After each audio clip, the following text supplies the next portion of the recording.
Welcome again to the Texas REIAs, by the way. I'm also recording this, so I'm going to make the separate recording here of the market update and what's going on in the marketplace. So right now, what's going on in the marketplace?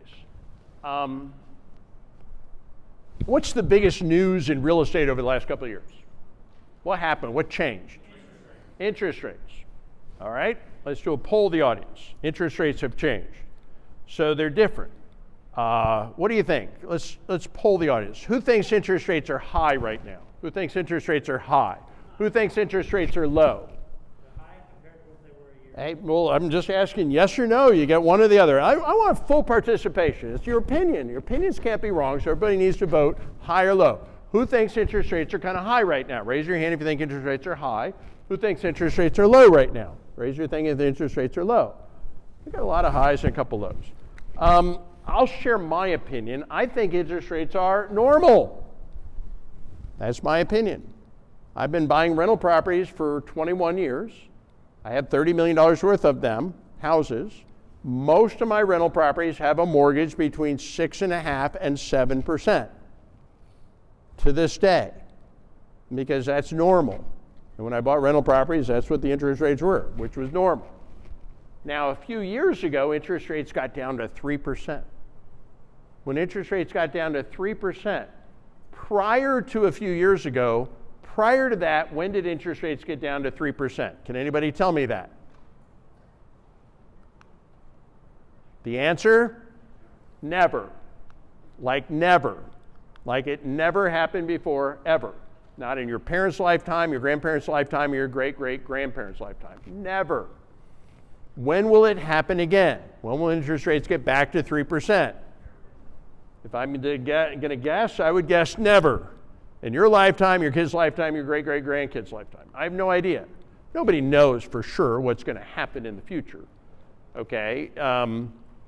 But the things that would have to happen, you know, to get back down to 3% interest, I mean, you're more likely that we're going to have a zombie apocalypse. You're going to be more worried about getting bullets for your AK-47 than you are going to be interest rates. I don't know. We don't know. But it doesn't look like, with the federal debt and all the things going on, it's probably ever going to happen again. Okay, now, let's do another question of the audience. When interest rates go up, what happens to home prices? Who thinks when interest rates go up, home prices go up? Who thinks when interest rates go up, home prices go down? Okay, we got a lot of downs and a couple ups, and we're still not getting some votes over here. What do you think, guys? Think when interest rates go up, it makes home prices go up or down? What do you think? You're not sure? All right. Here's what I'm going to say. It does this. It does this. Interest rates, home prices. Home prices do not actually care about interest rates. Home prices care about supply and demand. It's purely supply and demand. Now, when interest rates go up, for sure, right, mortgages are more expensive. Absolutely. And because they're more expensive, right, less people can afford them. Absolutely. So there's less demand. Absolutely. So that causes prices to go down. But there are some offsetting forces. What are some of the offsetting forces? Well, let me ask you another question. Why did interest rates go up? They raised interest rates to battle what? Inflation. What's another name for inflation? You know, they every time they talk about inflation, they talk about it like it's this bad thing. Inflation is bad. We got to get inflation under control, this bad inflation. Personally, I disagree. Personally, I love inflation. I adore inflation. I just have another name for it. You know what I call it? I call it appreciation. Yeah. When there's inflation, where do you want your money? Not in money. In what? In assets. Physical stuff. Things like gold, things like real estate. Right? When there's inflation, it means the dollar is worth less because everything else is worth what? More. Right? I own $30 million worth of houses. 3 years ago, I owned $20 million worth of houses. What's the difference? Some inflation. Yeah.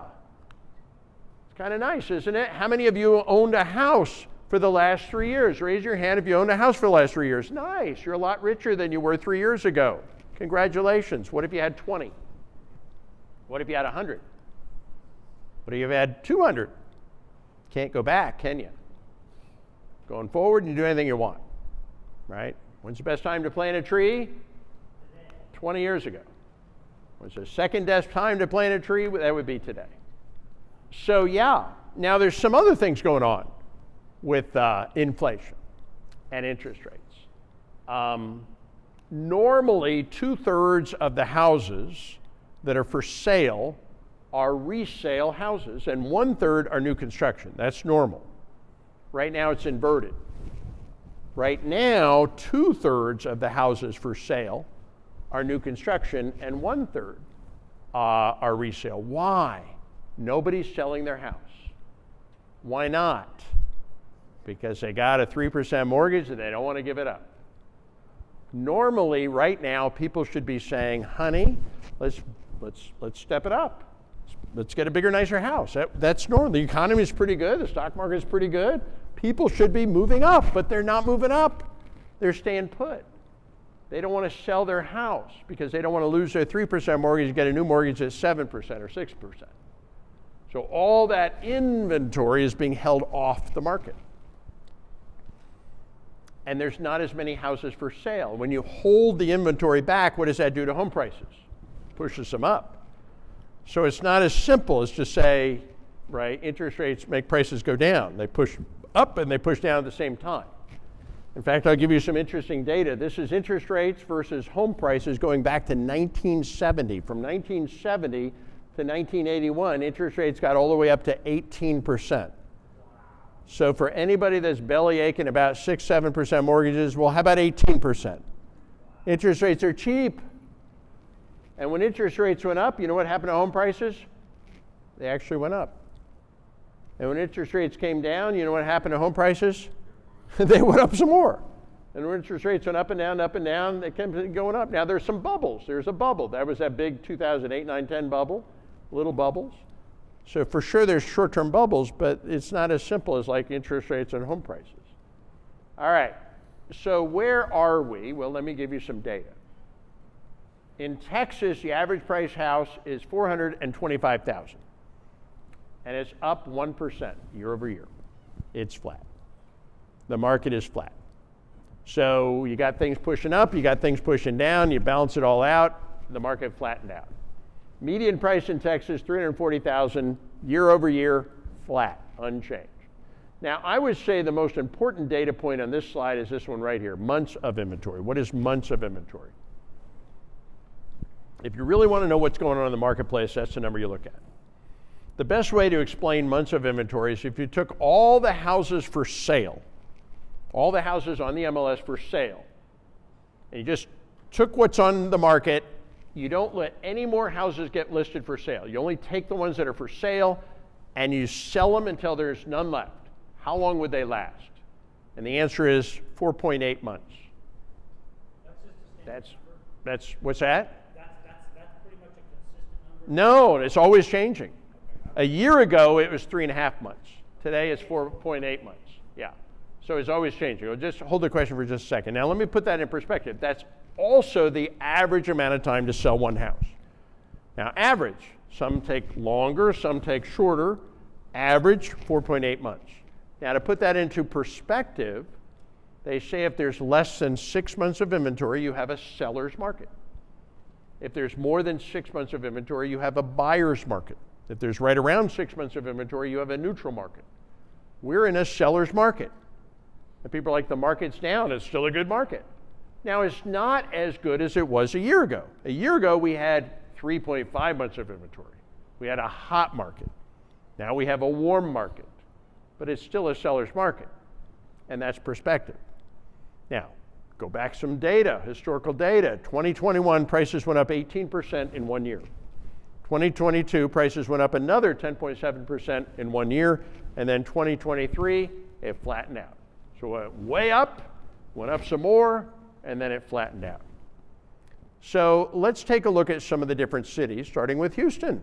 The average price house in Houston, $415,000, up 2%. basically flat, up a tiny bit. Median price 335, up 1%. Months of inventory 4.4 months. Not as hot as a year ago, but warm market. 2021 went up 16%, 2022 up another 10%, 2023 flattened out, so just like the state. Lease prices in Houston up a little bit. When lease prices are up, what does that mean about apartment buildings? Are they full or are they empty? They're full. Yeah. When they're empty, the prices go down. When they're full, the prices go up. All right, Dallas, big D. The average price house in Dallas, $499,000. Second most expensive major city in Texas. Flat. Median price $395, down 1%. Basically, it's flat. Months of inventory, 4 months of inventory. I don't know why, but for some reason, Dallas has always been the bellwether of Texas. If you want to kind of know where things are going, look at Dallas. And it is actually right now the hottest market in Texas. Not as hot as it was a year ago. A year ago, it had 3 months of inventory. 2021, prices went up 20% 1 year, 2022, 15% 1 year, 2023, it flattened out. So 2023 was just a flat year, up 1%, which I'm going to say is flat.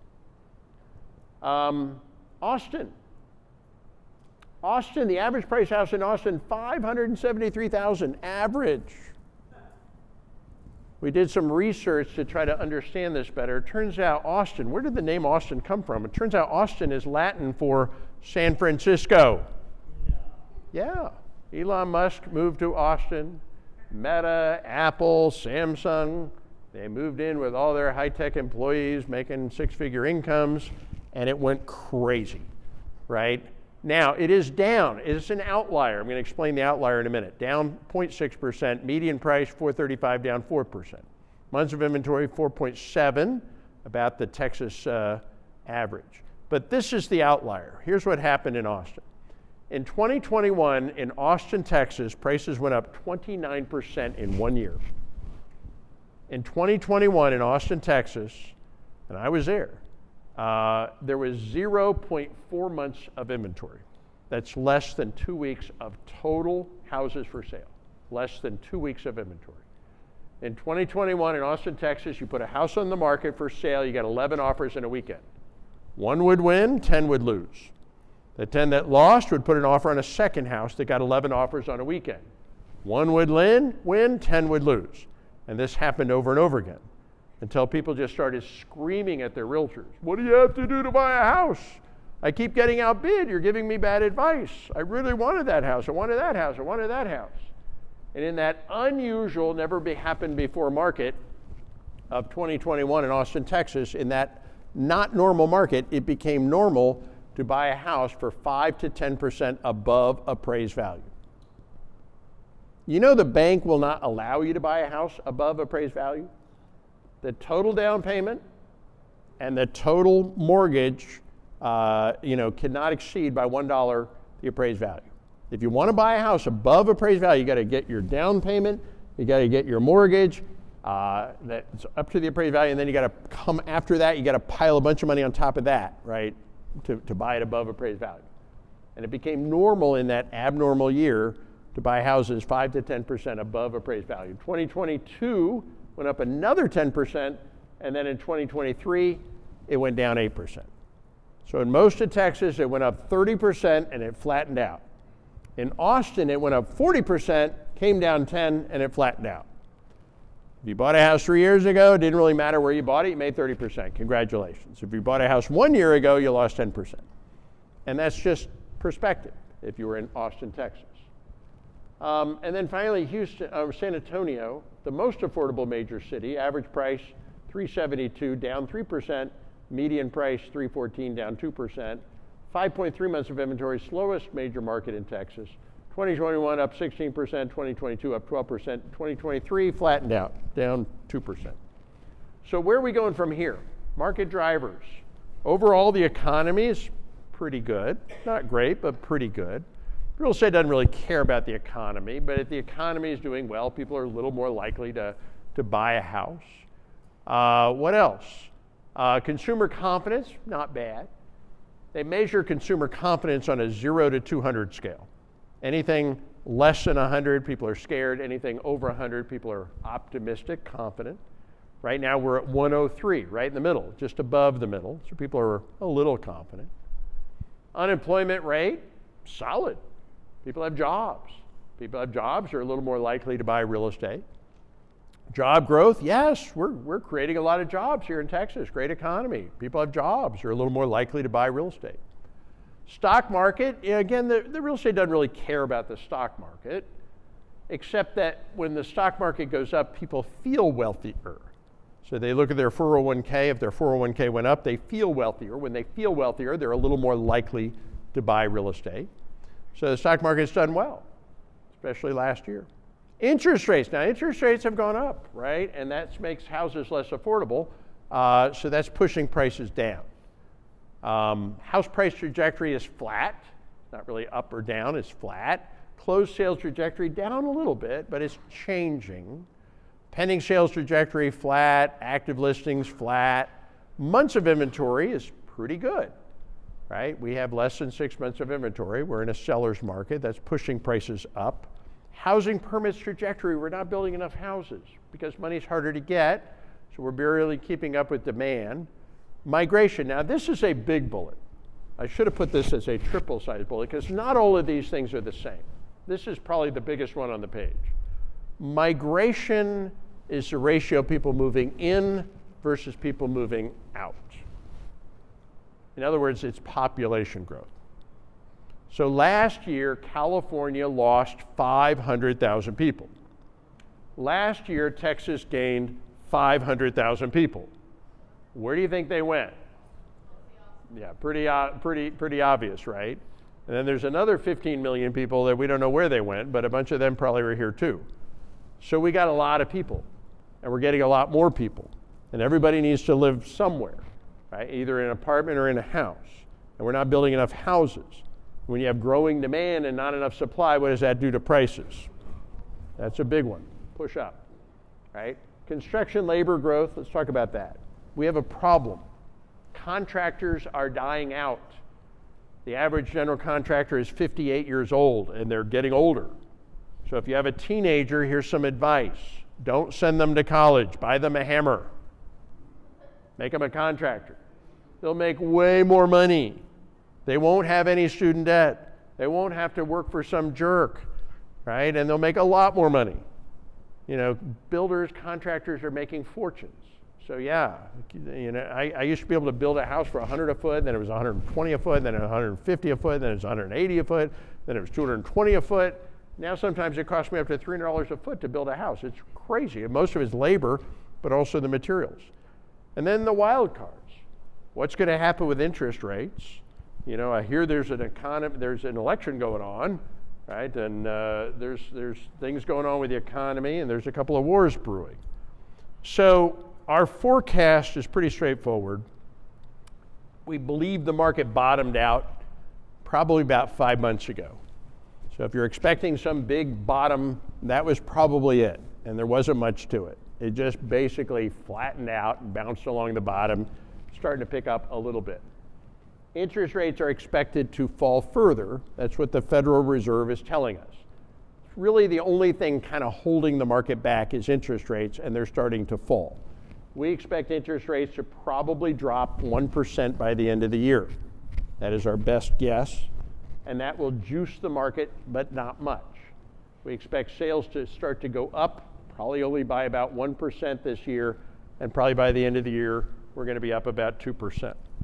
So there's not any big thing pushing up, down, or sideways. It's just going to keep going pretty much for the most part sideways. And I do want to put one other comment out there. All of this data comes from the Texas A&M School of Real Estate and a bunch of online resources. I don't come up with a forecast, I just report the forecast. But we have been forecasting this for 20 years, and our forecast has always been spot on. We're not here to try to convince you of an agenda. We have strategies for up markets and down markets and sideways markets. When we think it's going up, we'll tell you we think it's going up. When we think it's going down, we'll tell you we think it's going down. When we tell you we think it's going sideways, we'll tell you we think it's going sideways. And here's what we think is just going to keep going sideways because there's nothing big that's going to move it big up or big down. Okay? And that's what we think. So let's see what you think. By a show of hands, how many of you think the market's probably going to go up a little bit? Who thinks prices are probably going to go up a little bit? Who thinks prices are probably going to go down? Who thinks prices are going to go down? Okay, who thinks prices are probably going to stay sideways? Who thinks sideways? Okay, I think sideways. Because there's just not much move in it either way. I'm not sure what would push it down. I don't think interest rates are going to go up again. I guess they could, but that'd certainly be a big surprise, right? The economy is expected to do okay. It's not even a direct correlation. Even if the economy fails, doesn't mean real estate fails. During the Great Depression, real estate prices went down during the Great Depression, a whopping 6%. Almost no correlation. During the Great Pandemic, another 1 in 100 years, right? Real estate prices went up 30%. So there's not a direct correlation between even the economy and real estate. Real estate cares about supply and demand. So if you want to get an idea of what's going to happen with prices, think in terms of supply and demand. Are people going to keep moving to Texas, right? What do you think? Are people going to keep having babies? I think the demand is going to grow, and I would bet anything on that. Okay, supply. Are we going to build houses? Probably not. Labor is expensive, materials expensive, money is harder to get. So we're probably not going to continue to build enough houses. In fact, nationally, we are in the middle of a housing shortage. How many of you know this? We have 6 million fewer houses than we have people that need a house to live in, and that's pushing prices up. So when you think about it in terms of supply and demand, I don't see much that's going to move the needle strongly in either direction. But if I'm betting on a little up or a little down, I'm betting a little up, but that's our bet. Okay, did you guys like that? You learn a lot tonight? Yeah, question? Yeah. Cost it. Houses are cheap. They're giving them away. They're giving them away. Do you realize you can buy a house in Houston for under $2.5 million? Like a house, like a livable house for less than $2.5 million? I can't believe how cheap these houses are. Just ask future you in 20 years. What do you think about houses in Houston in 2024? So land in general. Let's talk about land in general. So here's the problem with land. I love land. Highest appreciating real estate there is land. But there's a problem. It doesn't generate any income. If you have a house, you can collect rent, pay a mortgage. If you have land, ain't no rent. So if you got debt, like a mortgage on land, you're paying expense with no income. So that's the problem with land. When the market softens, right, buyer market, seller market, when the market softens, land becomes illiquid. It's the hardest thing to sell in a down market. So what happens with land is people buy land with a loan, and then the market goes down, and they can't sell it, and then they got a problem. So if you're going to buy land, great, buy it for cash. I don't like buying land for loan. But the problem with buying anything with cash is it sucks up all your cash, right? Because if I'm buying houses with loans, how many can I buy? An infinite number. If I'm buying land with no loans, how much can I buy? Not an infinite amount. So I love land, but there's problems with land, right? More questions, more questions. Yeah. Subject to, yes, my favorite topic. Yeah, and it sounds incredible, but do you get a lot of people saying, well, what if you just stop paying my mortgage? Yeah, you're screwed. So Yeah. how do you get past that objection? You're screwed. Yeah, totally screwed. So you're thinking it's not a very good deal, right? No, I'm just saying, well, it's a great deal for If I offer to buy your house subject to knowing that I could just stop paying at any time, would you take my offer? depends on if I knew you. No, you don't know me. In fact, I look a little shady. So not only do you not know me, but I look a little shady, and I offer to buy your house subject to, would you take my offer? No, I just described exactly the situation. If I offer to take your house over subject to, and I look a little shady, would you take the offer? You would not take the offer. What is your name? Megan. So Megan, you just said you would not take my offer, correct? That's fair. Let me make you a different offer. Do you think, Megan, in front of all these witnesses, I could get you to volunteer to go in front of a firing squad and get shot to death? Simple question, yes or no. Right now, right here in front of all these people, do you believe that I could get you to volunteer to go in front of a firing squad and get shot to death? Yes or no? No. You're saying no. Phil, I would not accept that offer. Correct? Is that what you're telling me? That's fair. That's fair. I feel like I've been challenged. You just challenged me. Okay, fair enough. It's on. Megan, it is on. Megan, I have some unfortunate news for you. You have been found guilty of a crime. And as a consequence, you're going to be put to death. Now, there are some options here. Option number one, you can be drawn and quartered. The way this works, we tie you down on a gurney, and we pull your intestines out slowly while you watch. There's no painkillers, very painful. And then after 24 hours of dealing with that, we tie your arms and legs to 4 horses, and we pull you into 4 pieces. So that's option number one, Megan. Now, option number two, tomorrow afternoon, you can go in front of a firing squad. Which would you prefer? Which one? Oh, there, I did it. I just got Megan to volunteer to go in front of a firing squad. I just told you, you said no, and I just got you to volunteer to go in front of a firing squad. Admit it, I did, right? What's that? I'm saying it depends on the level. Exactly. And that's the lesson I'm trying to teach everybody here. I gave you a terrible option, right? That just happened to be way better than the other option, right? People will always choose their best option. But sometimes there is no good option, but there's always option. And your least worst option is what? Your best option.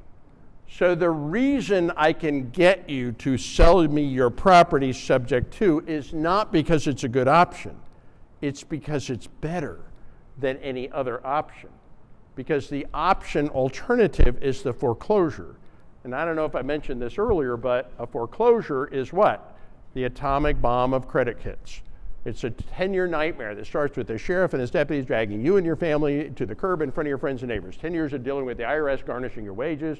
10 years of dealing with the bank filing a lawsuit against you for up to the full value of the home. 10 years of dealing with creditors calling you day and night to collect on the lawsuit, on the judgment from the lawsuit. 10 years of not being able to buy another home, buy a car, get a credit card, open certain bank accounts, run certain jobs, or even live in certain apartments. It's a bullet to the head. So the reason they will sell your property subject to is because it's better than a bullet to the head, even though it's a bad option. Okay? And we'll go through this in great detail. So forgive me for making an example of you, but I couldn't resist, right, using that as an example. Because people have trouble believing, why would somebody do this? I wouldn't do this. Why would anybody do this? And the answer is people will always do whatever is in their best option, even if it's their least worst option. Okay? More questions? Did you guys learn a lot tonight? Yes?